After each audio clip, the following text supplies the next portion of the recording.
Now, sometimes this show has been considered slanted towards the pro-war side. These accusations are made by such people like Brian Pitts over here, our resident anti-war activist on the show, who's probably really hating it right about now. Yeah. Yeah, you Palms are. are a little sweaty. Palms are a little What are you gonna sweaty, do? but I'm going to give you a chance. Because, see, a lot of times we've heard a lot of people complain about the war, which is fine, because this is a free country, and everyone has the right to do that. Sure. My problem is nobody ever says what they would have done.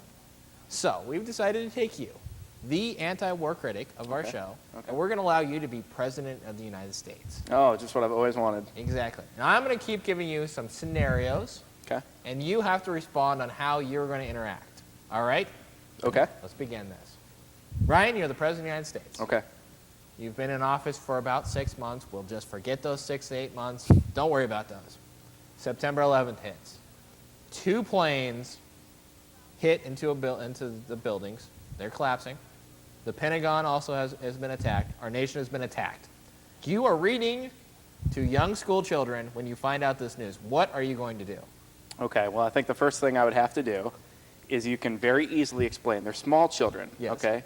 Explain to them that Mr. President has something he needs to take care of. Okay. Okay, Mr. President has somewhere he needs to be. Uh-huh. Mr. President has, I don't know, he needs to go talk to Mrs. President Okay. for a little while. Yes. You leave, okay? I don't think that's that difficult. All right. So now the children are at peace. You haven't alarmed anybody. You haven't alarmed their teacher. Okay. You haven't alarmed bystanders. So you've taken the So- Mr. Rogers approach Right. to this instead of the John Wayne. All right, fine. Right. We'll let you. Okay, what's next step? Next step. You're now in the White House. You're getting a full briefing on what's going on. You found out that Osama bin Laden is behind this. What's your next step? Well, I would go in search of Osama bin Laden. Okay. This much I agreed with. Okay. Okay. Okay. Now, the Afghanistan part, now we're just going to get into a general political discussion here. Okay, Now, as all right. president, the Afghanistan part, I agreed with. Yes. They were harboring bin Laden. We needed to go get him out. Okay. The Taliban was hiding him. The Taliban needed to be out of power. Okay. Okay?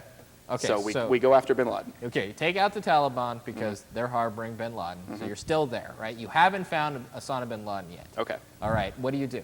What do you do next? Now, he's obviously either in Afghanistan. How do you broaden your search now? That's not easy because, Right. well, what the military did in real life Uh-huh. is they extended themselves into another war. Okay. Okay. Now, if we're just in Afghanistan, you've got ammunition for this, I could tell. If we're just in Afghanistan, Right. what do? You Right. you broaden the search. You keep searching. In Afghanistan. Sure. Okay, do you have to expand out to other countries? If there is probable cause that he's somewhere else, if there's Right. probable cause that somebody else is harboring him, then you'd have Okay. to explore that. So yeah. you're sending out the military to these other countries, or are you relying on the FBI and CIA to handle these issues? Well, you'd prefer to have the CIA handle it. Right. Correct. Try to keep it away from the Okay. FBI. But So we're still in Afghanistan. I'm assuming now Iraq is in the situation here. What are you going to do about the Iraq situation? Because there was a situation. We can't ignore that you just decided this. We have a no-fly zone in Iraq. He has been known to harbor terrorists in the past, and there are connections to al-Qaeda to some degree. We don't know about his weapons of mass destruction, but we do know that he has hindered any real legitimate search or inspections for those weapons of mass destruction. What are you going to do about Iraq right now while you're taking care of Osama bin Laden? well, let me ask you this.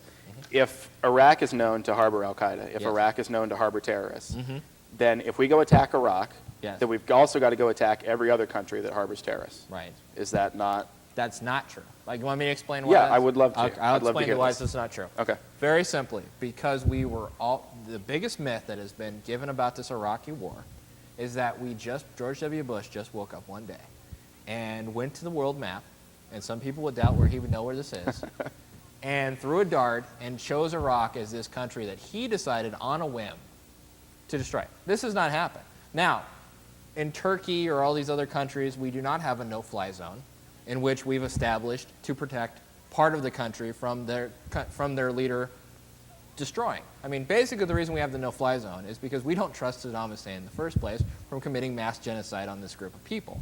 So we're already there in the first place. We're not already there in any other place in an established military zone.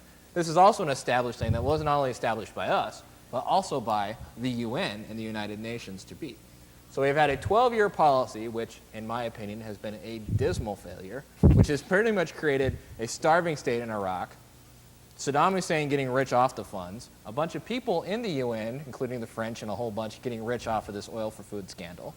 We have a weapons inspections that was an absolute joke, in which Saddam Hussein on many occasions just told us to go away, and for some stupid reason we did, instead of going to war then, which we should have done, and we would have been completely legitimized to do so.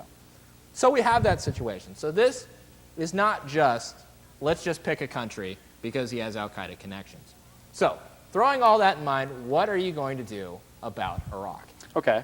Well, now if I go to attack Iraq for Right. those reasons that you just mentioned, Yes.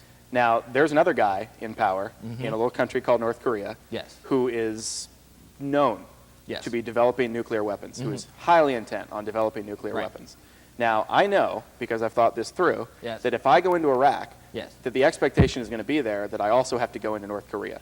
That if the goal is to get a guy like Saddam Hussein out of power and to take care of all the problems that he's causing in Right. Iraq, that the goal also becomes that I'm trying to take out other world leaders who are causing the same Right. problem. Here's the tricky part here, because now here is where the real world problems come in, and it is. And I'm going to be completely honest here. Yep. There is one reason why we can't treat North Korea the same way we can treat Iraq. That is because there is a functioning democracy right next door to North Korea called South Korea. And Seoul, as everybody has pointed out, is right on North Korea's border. If we invaded North Korea, Seoul is gone. We have destroyed a functioning country that is a democracy. It is different. Truthfully, as sad as this is to say, I'll be the first to admit it. We can take out Iraq because we've spent 12 years disabling it. We have no major allies around us. In fact, it's part of a region that we'd like to stabilize, or at least have some sort of stability in. We have no allies around there to worry about alienating, other than the French, but who cares about that in the first place? So it is treated differently. The other problem is that unlike Saddam Hussein, we know that North Korea has the bomb, and we dropped the ball on that 12 years ago during the Clinton administration. So there is, now as much as you're absolutely right, is that as much as we talk the boom boom evil about Saddam Hussein and the boom boom evil about North Korea, we do treat them differently. We treat Iran differently. We treat Iran differently because like 80% of their population is under the age of 30 and pro-democracy. There's a good argument to say if we just wait it out, Okay. we can actually have a democracy in that country. Well, let me go back to what you just said, because you said that we can't go after North Korea Right. because we know Yes. that they've got the bomb. Right. Okay, we know that if we do this, they do that. Right. World ends. Yes. Okay. Okay. So basically, we're becoming the playground bully who beats up the smaller kid because they can't beat up the bigger kid. Right. Okay. Well- And we don't take any consideration into how the rest of, let's say, the little kid's friends are going to feel about this. Right. That maybe if all the little kid's friends come together at one time, they might become stronger Right. than us. Okay. Even though at the time we could take out the little kid. We certainly could.